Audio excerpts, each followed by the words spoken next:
Hey guys, how y'all doing today? Welcome back to our channel. Halfway to sane. Halfway to sane. We're always halfway to sane. Everything's always going one way or the other. You can't figure out where you're going, what you're doing, right? How you're doing it. Yeah. Yeah. Okay. So today we are going to work on some missing persons cases or unsolved murder cases. So can you call cold them cases? Yeah, cold cases. You know, they're unsolved. We have some that are actually from the Long Island, New York area, and that's what we're going to start with. And that one's very long, so that one we're actually going to do in 3 separate parts, just so we're not have one huge video that's boring you guys. We'll do them in parts, and we'll let you know where we're at, and then you can pick up at another video. So as of right now in 2021, there are 9 active serial killers. Now, I don't know if they mean just in the USA, in the world. It doesn't really specify.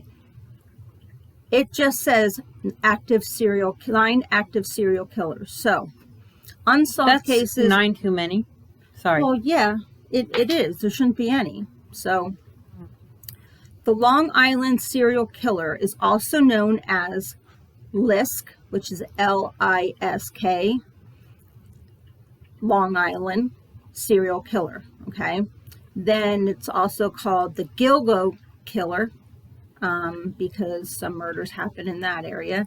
And then there's also the Craigslist Ripper. So he gets some of his women who are working in the adult industry, he gets off of their list, I suppose.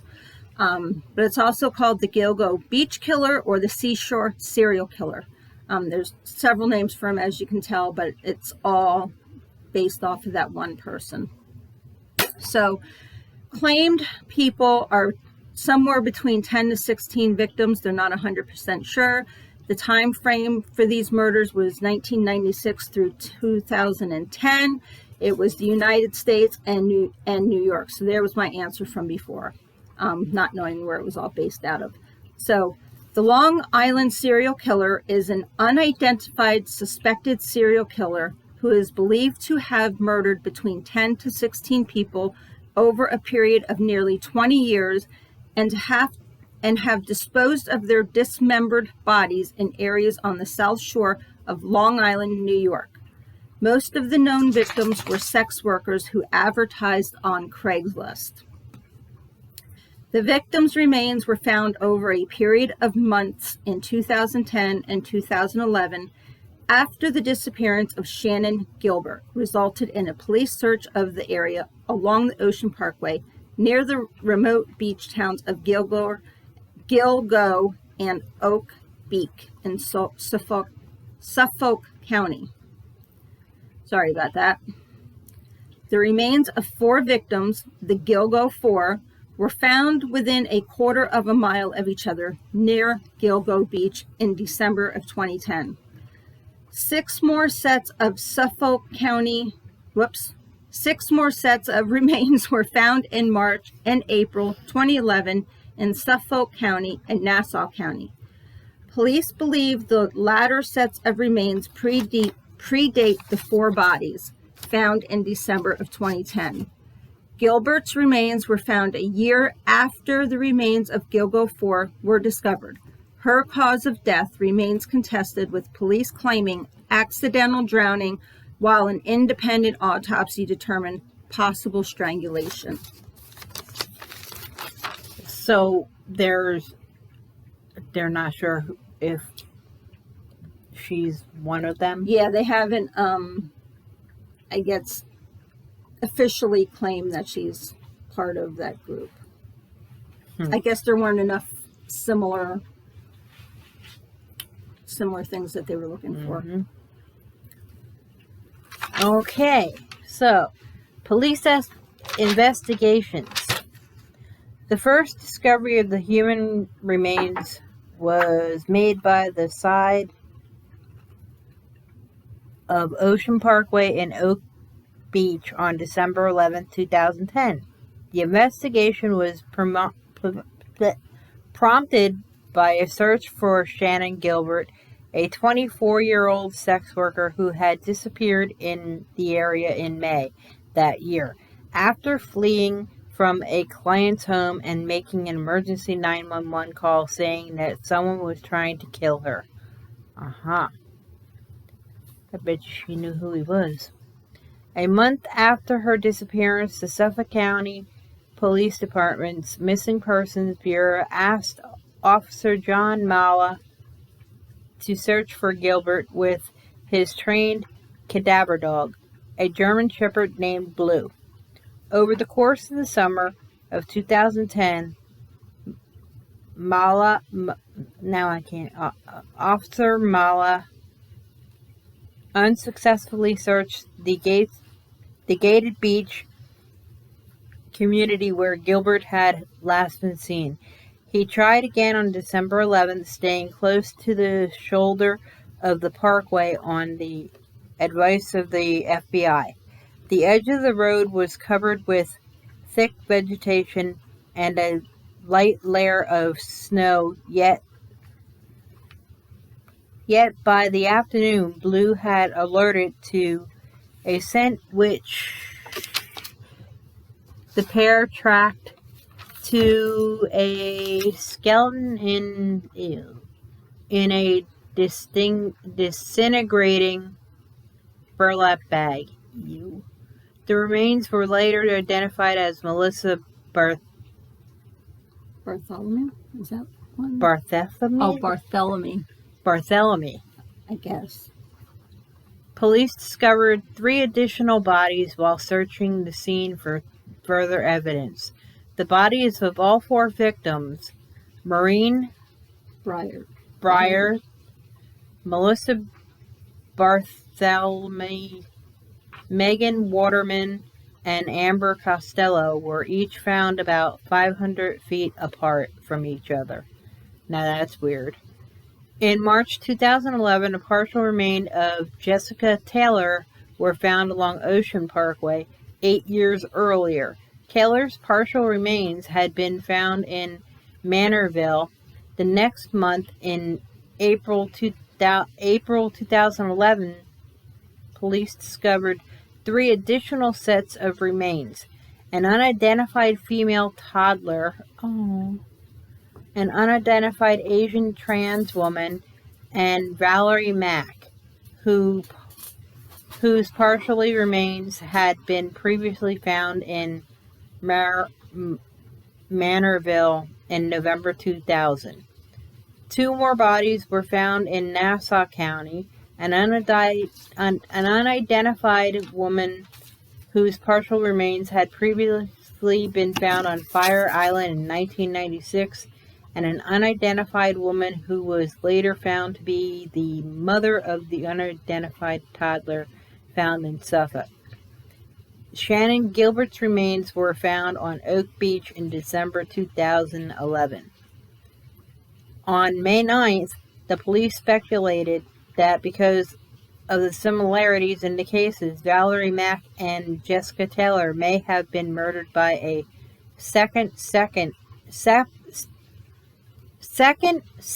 serial killer on November 29, 2011. However, police announced that they believe one person to be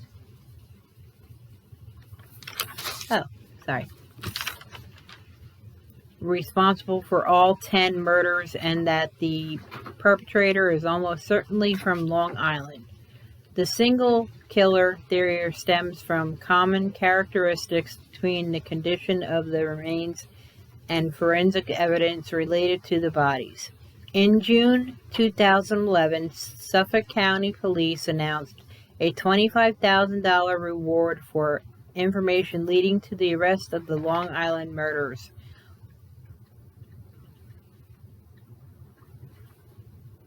All of them remained unsolved. However, on September 12, 2017, Suffolk County Prosecutor Robert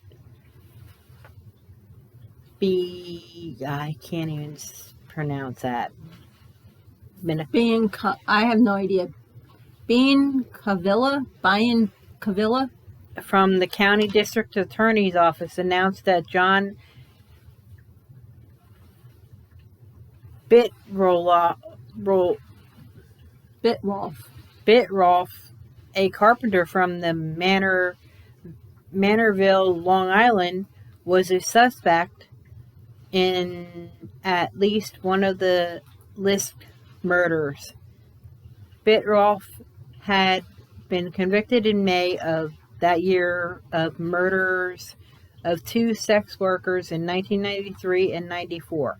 In June of 2019, a proposal was made to use genetic genealogy to identify the unidentified victims and possibly the killers in the LISK case. That's a lot. So we're going to move on. I'm not going to take a break like I thought I was going to. We kind of got through that quicker than I thought we would. Oops. So I'm just going to keep reading here. So one thing that I did want to mention, we got all our information from the Serial Killer Shop and Wikipedia. Those are the 2 online sources that we use. So if there's anything you'd like to look up, feel free, but that's where we got our information from. So the victims that were discovered in December 2010 were called the Gilgo 4. Maureen Brainard Barnes. So on Maureen, she lived in Norwich, Connecticut, and she was 25 years old when she disappeared. She was last seen on July 9th, 2007, saying that she planned to spend the day in New York City.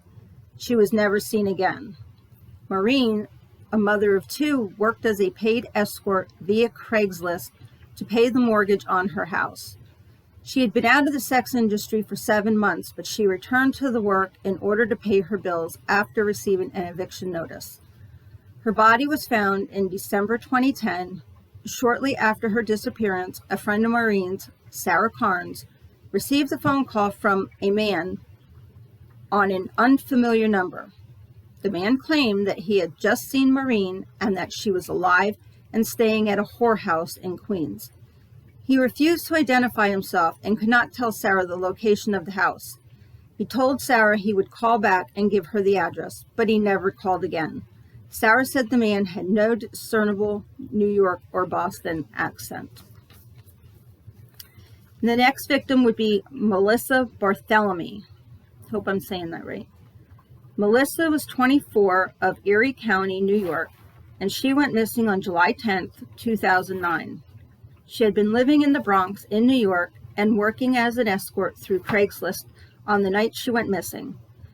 She met with a client, then deposited $900 in her bank account, and then attempted to call an old boyfriend but not get through. Beginning 1 week later and lasting for 5 weeks, her teenage sister Amanda received a series of vulgar, mocking, and insulting calls from a man who may have been the killer using Melissa's cell phone. The caller asked if Amanda was a whore like her sister. The calls became increasingly disturbing and eventually culminated in the caller telling Amanda that her sister was dead and that he was going to watch her rot. Police traced some of the calls to Madison Square Garden, Midtown Manhattan, and Massapequa, but were unable to determine who was making the calls. Melissa's mother noted that there were a lot of calls to Manorville from her daughter's phone around the time of her disappearance. In September 2017, John Bitrolf, a carpenter from that town, convicted of 2 other murders, was named as a suspect in the LISK cases. Megan Waterman. Megan was 22 of South Portland, Maine, and she went missing on June 6, 2010, after placing advertisements on Craigslist as an escort.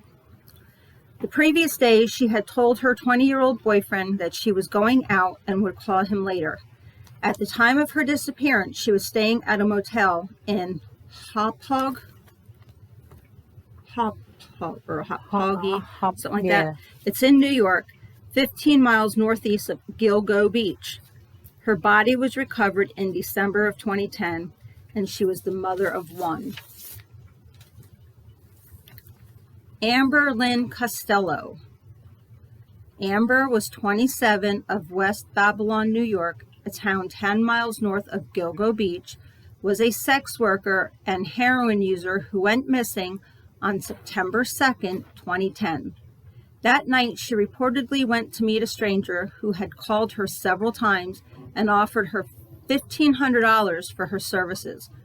Her family believed that she was in a residential drug rehabilitation center, and so she was not immediately reported missing when she stopped responding to messages and phone calls.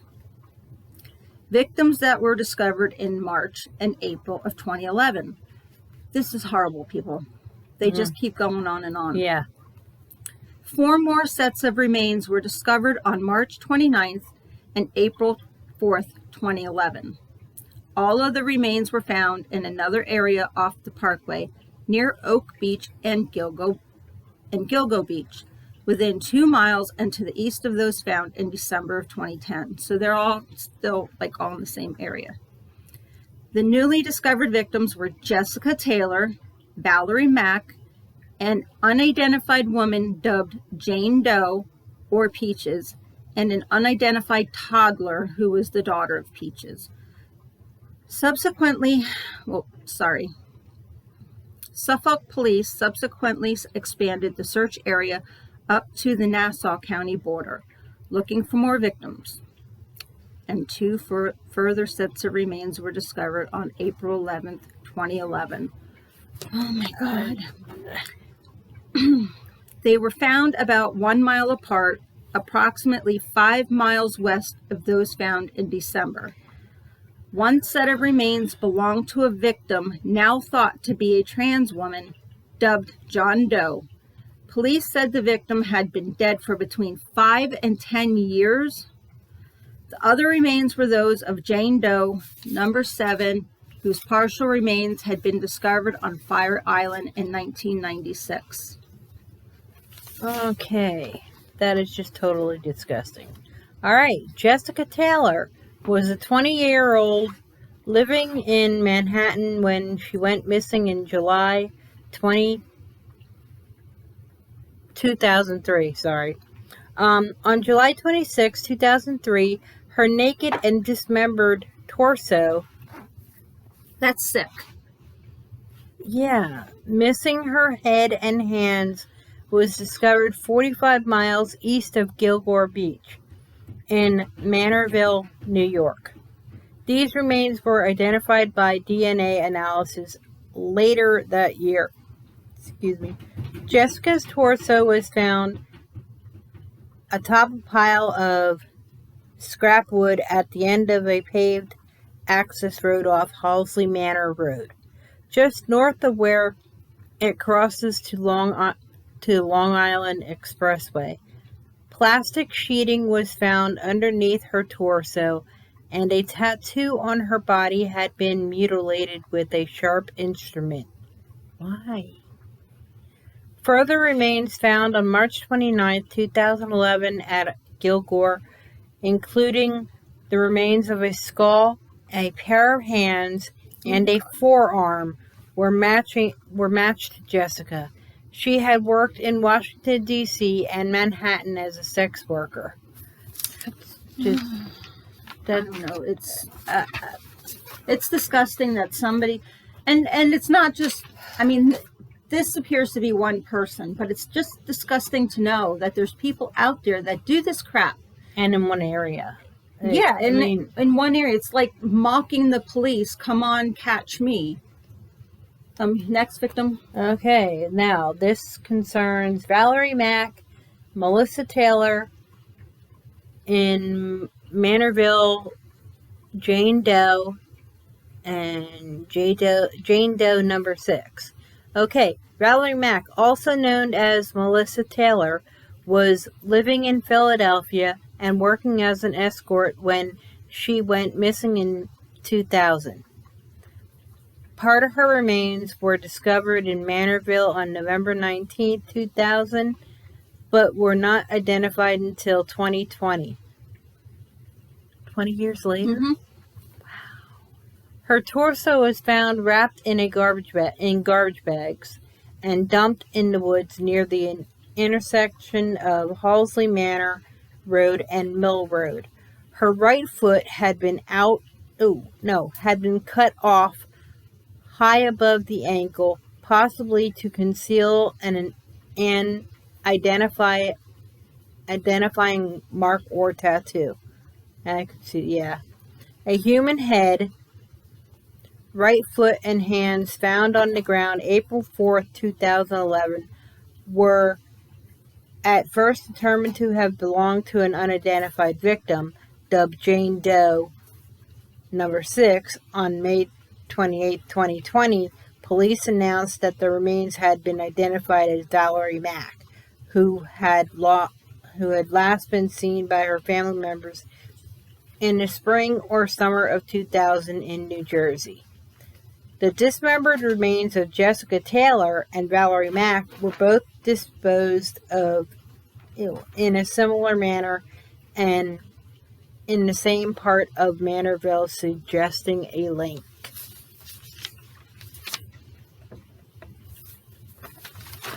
Okay. Peaches. Jane Doe number 3. On April 11, 2011, police in Nassau County discovered dismembered skeletal human remains inside a plastic bag near Jones Beach State Park. The victim, dubbed Jane Doe number 3, DNA analysis later positively indicated that the remains belonged to a woman whose torso had been found in Hempstead Lake State Park 14 years earlier, on June 28, 1997. The dismembered torso of an unidentified young African-American woman was found at Hempstead Lake State Park in the town of Lakeview, New York. The torso was found in a green plastic Rubbermaid container, which was dumped next to a road along the west side of the lake. Investigators reported that the victim had a tattoo of a heart-shaped peach with a bite out of it and 2 drips falling from its core on her left breast. In December 2016, Peaches and Jane Doe number 3 were positively identified as being the same person. DNA analysis also identified Peaches as the mother of baby Doe. She was found wearing gold jewelry similar to that of her daughters. All right, so now we have baby 1. Baby Doe. Why did I say baby 1? Baby Doe. Because the sound looks like a 1. Yeah, it does, kind of, doesn't it? Mm-hmm. All right. A third set of remains, the skeleton of a female toddler between the ages of 16 and 24 months. So she was tiny. Come on. You're a sick individual if you could do that to a baby. Yeah. Anyway, her remains were found on April 14th, 2011, about 250 feet away from Peaches. The body was wrapped in a blanket and showed no visible signs of trauma. She was found wearing gold earrings and a gold necklace. Okay. That's all that's on Baby Doe. We have John Doe, which is an Asian male. He was discovered on April 4th, 2011 at Gilgo Beach, very close to where the first 4 were discovered in December 2010, was the body of what appeared to be a young Asian trans woman who died from blunt force trauma. In September 2011, police received a composite sketch of the victim. She was likely a sex worker and was wearing women's clothing at the time of her death. She was between 17 and 23 years old, 5'6", and missing 4 teeth. She had been dead about 5 to 10 years. She is believed to have lived as a woman, perhaps being killed when the killer found out she was not a cisgender woman, and to have had some kind of musculoskeletal disorder which could have affected her gait. We have Jane Doe number 7, Fire Island Jane Doe. On April 11th, 2011, at nearby Tobay Beach, a separate human skull and several teeth were recovered. You know, I can't imagine you just finding parts of a body and then you have to just piece them all together. Yeah. No, not me. These remains were linked through DNA testing to a set of severed legs found in a garbage bag on Fire Island on April 20th, 1996. Jane Doe number 7 remains were the second set to be discovered in Nassau County on April 11th, 2011, and Jane Doe number 7 had a surgical scar on her left leg.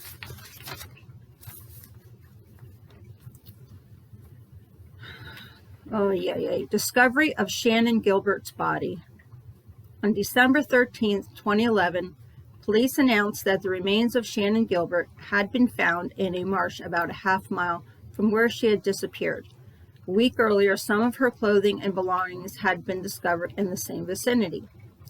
Shannan was last seen banging on a resident's door and screaming for help before running off into the night.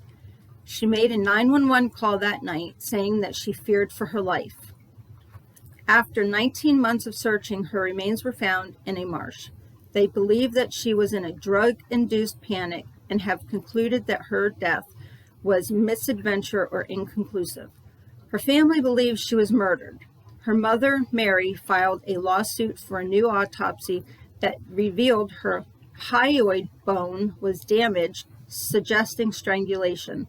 So on July 23rd, 2016, Mary was... On July 23rd, 2016, Mary, which is Shannan Gilbert's mother, was murdered in her home. Later that day, her younger daughter was arrested and charged with stabbing her mother to death. Well, mother is now with Shannan, hopefully, so that's horrible. How did that... What? Okay. There was no other information on that I could find as to why her daughter did that. Okay. Let's go to Natasha Gilgo. Can I see it? Gilgo. J-U-G-O, Gilgo. Okay. On June 24th, 2013, the body of a 31-year-old Natasha Gilgo washed up on Gilgo. That one's Gilgo Beach. Oh, Gilgo Beach. She had last been seen on March 16, 2013, leaving her home near Alley Pond Park in Queens. Her car and personal items were discovered near Ocean Walk in West Gilgo Beach the following day, and a set of footprints led from her car across the beach to the water.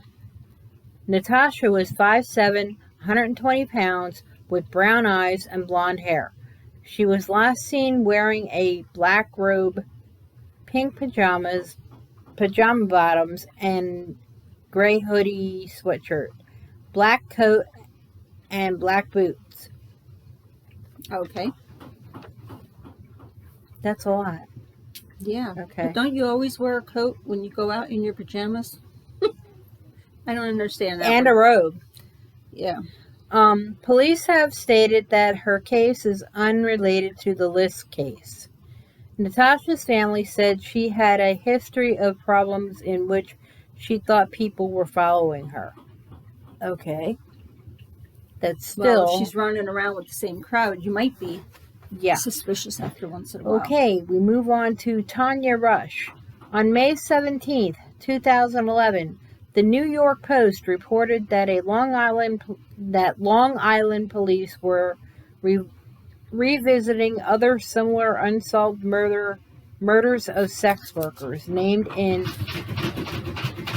Oh the my. article was Tanya Rush, 39, a mother of three from Brooklyn, whose dismembered body was found by a state road cleaning crew inside a black canvas suitcase on June 27, 2008, in plain sight on the New Bridge Road ramp leading to the westbound Southern State Parkway in Belmore, New York. Tanny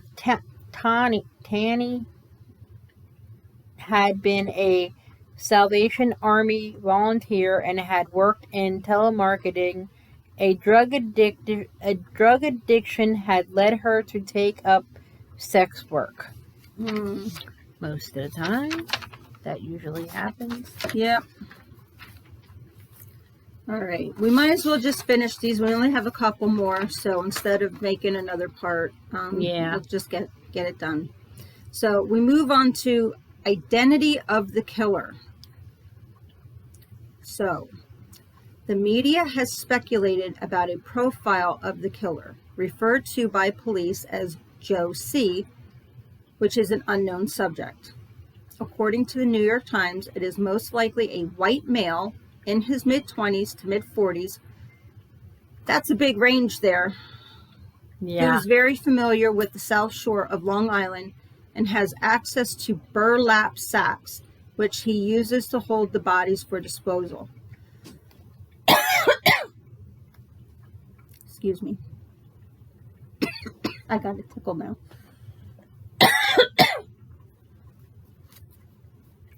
He may have detailed knowledge of law enforcement techniques and perhaps ties to law enforcement, which have thus far helped him avoid detection.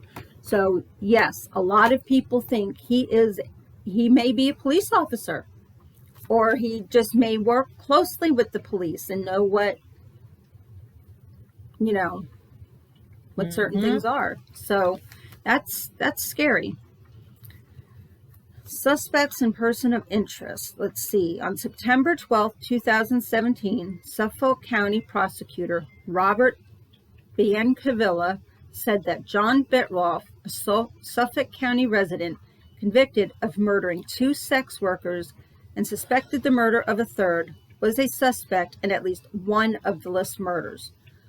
Robert Biancavilla stated that John Bitroff was likely responsible for the deaths of other women that were similarities between the Gilgo Beach crime scenes and Bitroff's known murders, for which he was convicted in May 2017 and sentenced in September.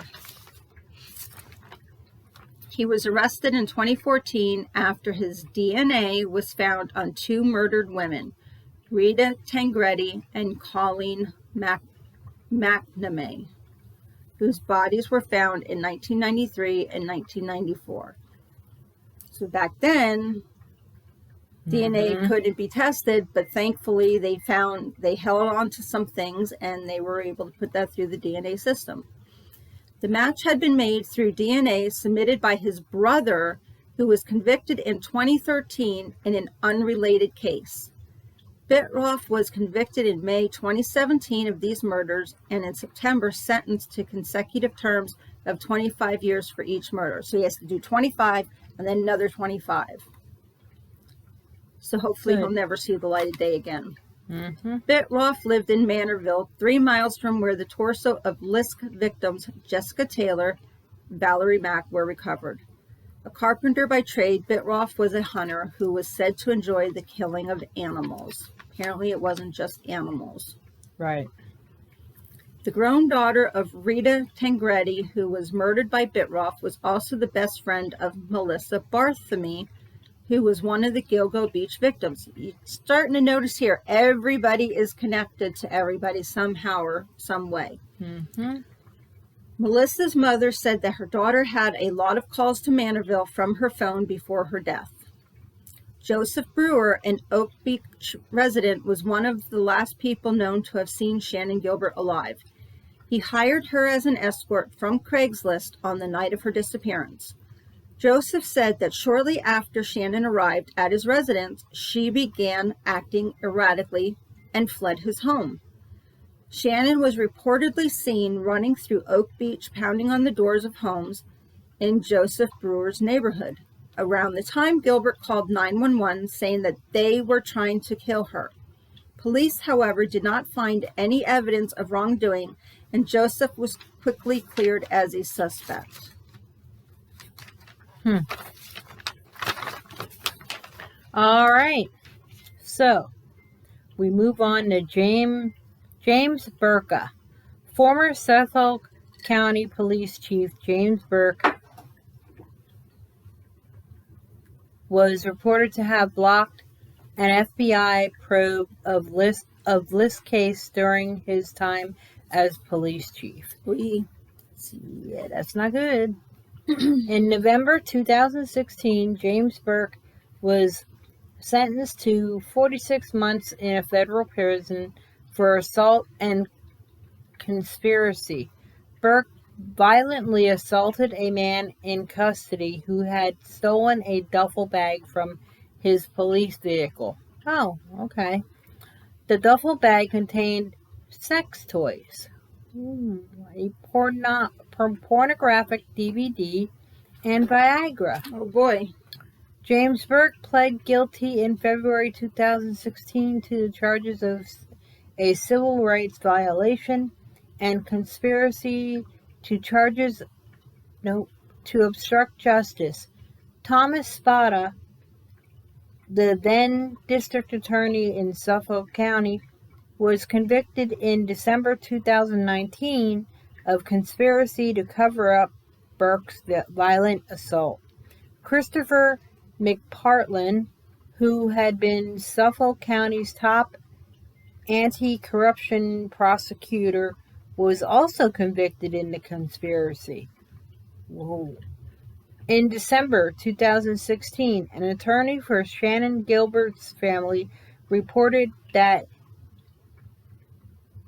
an escort had stated that she suspected that James Burke might be connected to the LISK cases.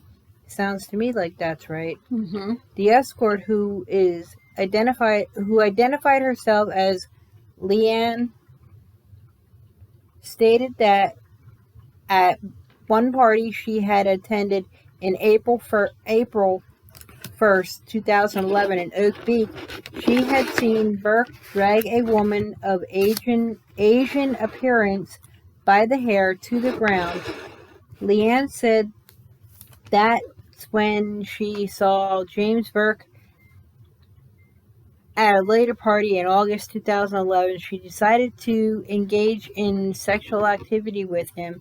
She described an experience in which James Burke violently yanked her head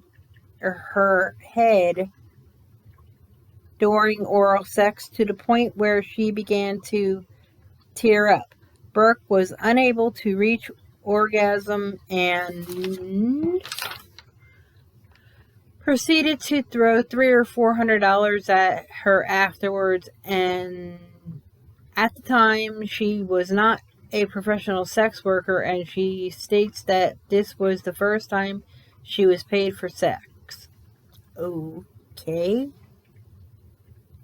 Kind of weird. Peter Hackett. 2 days after Gilbert's disappearance, Peter Hackett, an Oak Beach resident and neighbor of Joseph Brewer, phoned Shannan Gilbert's mother, Marie Gilbert. She later recounted that he said he was taking care of Shannan and that he ran a home for wayward girls. 3 days later, he called Marie Gilbert again, denying that he had any contact with her daughter and that he had called Marie Gilbert. Investigators later confirmed through phone records that Peter Hackett had indeed called Marie twice. Or Mary? I don't know. Following her daughter's disappearance. The marshy area where Shannan's remains were found was near Hackett's backyard. Ooh. and her personal items and clothing were found directly behind his property in the marsh. Shannan's family filed a wrongful death suit against Peter Hackett in November 2012, claiming that he took Gilbert into his home that morning and administered drugs to her, facilitating her death. The lawsuit was dismissed because it could not be proven that Hackett had administered drugs or treatment to Shannan. Later, police revealed that Hackett had a history of inserting himself into exaggerating his role in certain major events. Police later ruled out Hackett as a suspect in the deaths of Shannan and the LISK victims. Oh my God. There is just so much on this. It's just ridiculous. I guess you could have kept going, huh? Well, I probably could have found a lot more. But this just blows my mind that people really do this. And it's only from one state. This is just one area. It's not just one state. It's just from one area of the state. It's not a big area. But that was part 1 of what we're going to do. And we'll probably get part 2 up sometime tomorrow. So in the meantime, please like us, hit that thumbs up, and we'll see you later. Bye.